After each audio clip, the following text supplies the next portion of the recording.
welcome to this week's edition of What's Happening with Leila in Minion Masters. This is a weekly news series where I talk about what's going on in Minion Masters. You know, whether it's a new card, new expansion, tournaments, anything fun I see that's going on that I think is worthy to talk about, we talk about it every week.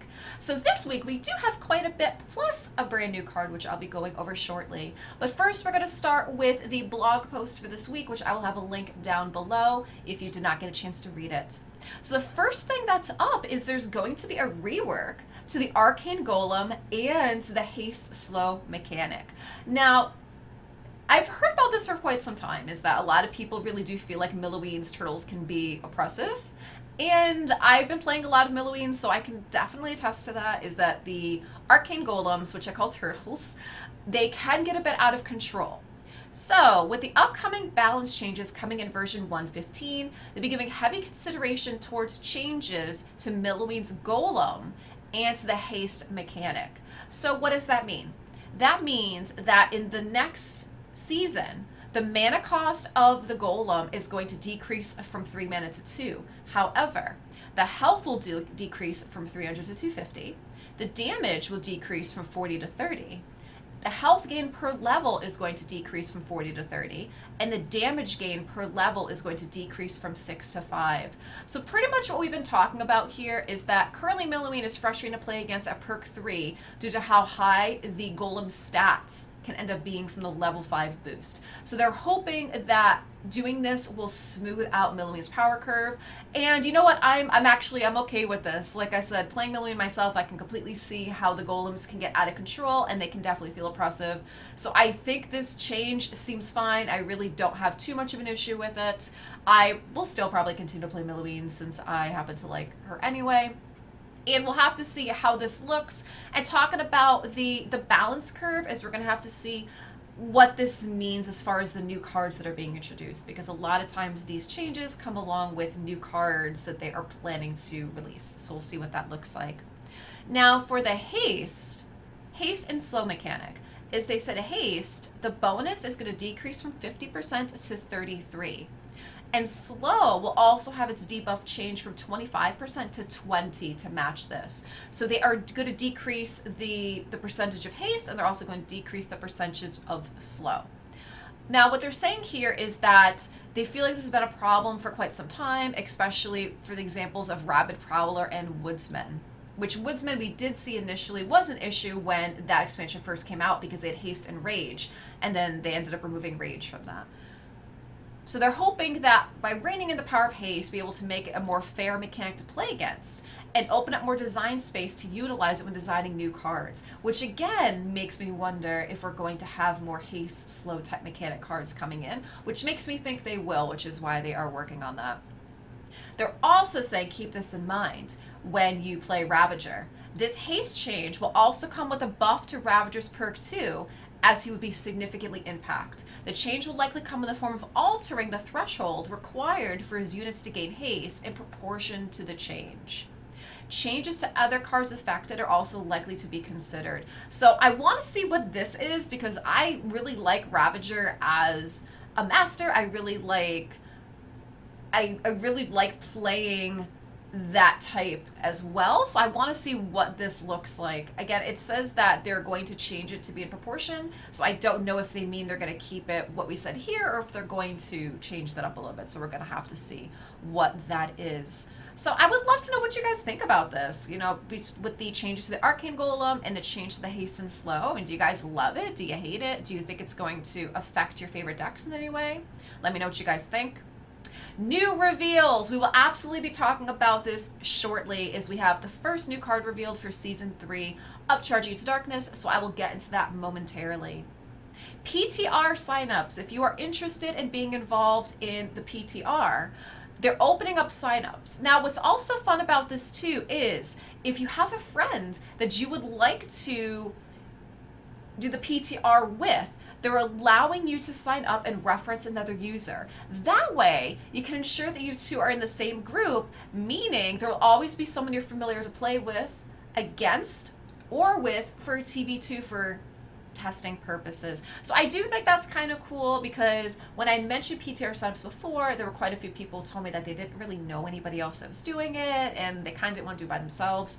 So if you're able to do PTR with other people that you know, I do think that's pretty cool. You know, the downside might be is that doing pre-made 2v2 PTR, for example, I mean, I'm not sure if you're going to be able to do pre-mades or not in PTR, but if you are, then the pre-made teams will already have an advantage, I feel, over the people that are going to be getting to the expansion when it releases, right? Because the pre-made teams should already have decks that work well together because they've been testing it together. So that's kind of the only downside I really see, if I'm thinking of that correctly. But, you know, other than that, I think it's kind of cool. They have something to play with. Downside, possibly 2v2 pre-made teams that join PTR together will have an advantage over the card knowledge, abilities, and testing of their cards together. So we'll have to see what that is. But if you are interested in that, there is a link here to sign up. And again, I will have this blog post, a link down below for you to check out. And the last thing on here is going to be Sinobii's Battleground Invitational number 9. So if you are ready to play, this is happening this weekend. We have the link right here, which is also linked down below. Going to be Sinobii's Battleground Invitational PC events. As you guys know, Sinobii does Xbox and PC events. This one happens to be PC, with the minimum prize pool $300.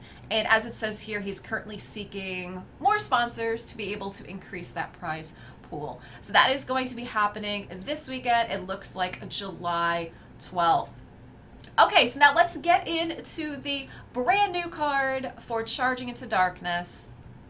Here we go, and it's going to be on the website. So the new card is going to be Unholy Ground. We'll take a look at the artwork. So we have a dragon. We have one of the dragon whelps. Looks like there's arms coming up from the ground, chains being thrown at the dragon to hold him down, which goes with what this card does. So this is going to be an accursed spell for 3 mana. This spell summons a skeleton every other second, and enemy minions in the area lose flying. Now, if you have a Cursed Ascension, it's going to summon an extra skeleton every other second. So it talks about summoning a skeleton, and then you also see enemy minions in the area lose flying. So the radius on that looks like it's 4.5 is the radius. Looks like it's going to be a 10-second duration, if I'm reading this correctly. So if I'm understanding what this card looks like correctly, it says summon a skeleton every other second for a duration of 10 seconds, meaning you will summon a total of 5 skeletons.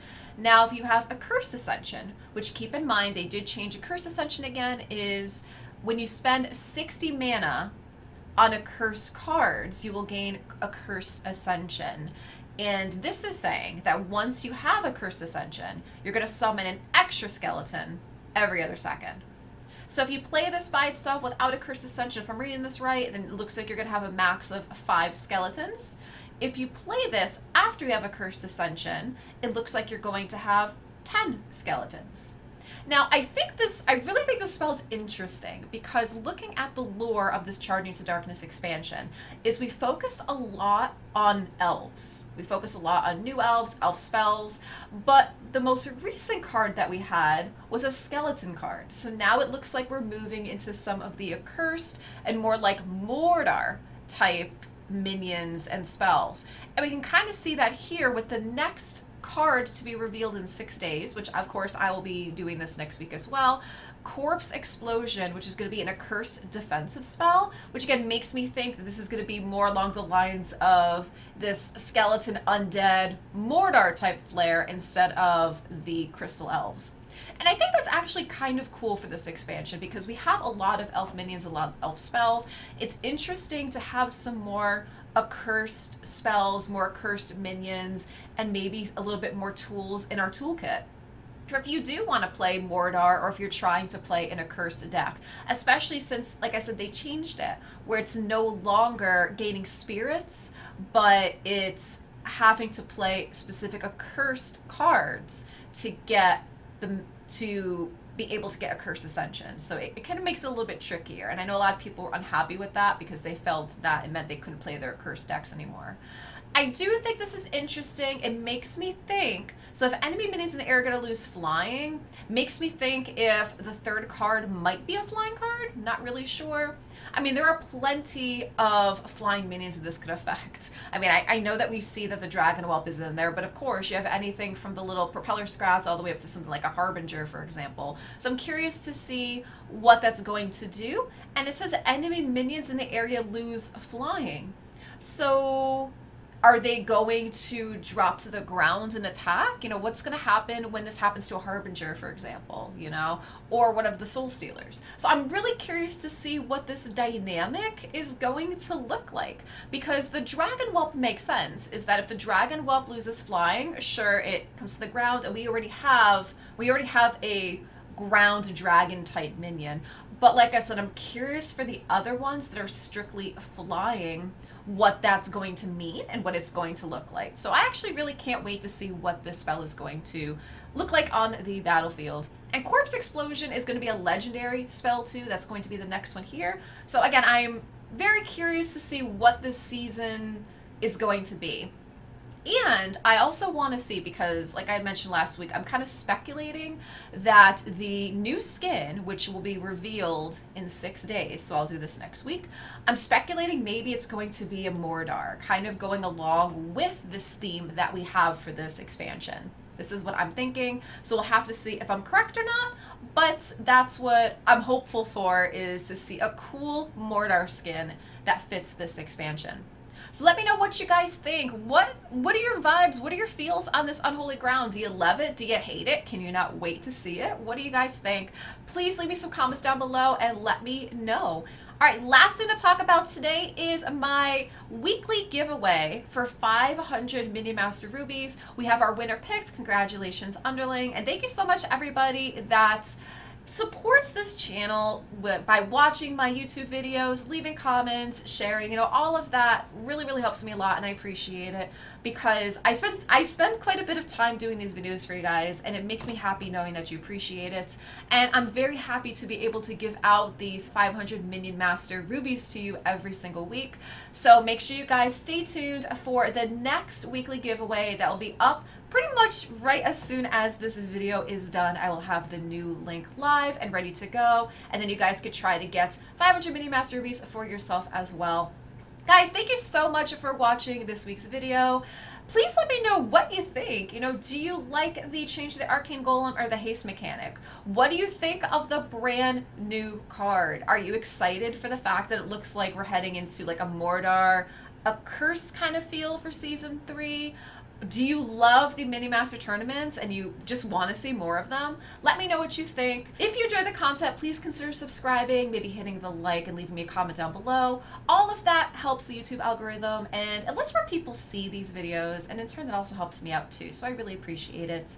You guys can always catch me live on Twitch at twitch.tv/LeilaFoxNation, and I'll see you guys next week, either in my next weekly video, or I'll see you guys on Twitch. So thank you so very much for watching, and I will see you later.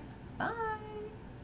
Thanks for watching. If you enjoyed our video, you can catch us live on twitch.tv/LeilaFoxNation 4 days a week, on Monday, Wednesday, Friday at 5:30 p.m. Eastern Standard Time, and Saturday mornings at 11 a.m. Eastern Standard Time. Come on by and be part of our community, and we'll see you there.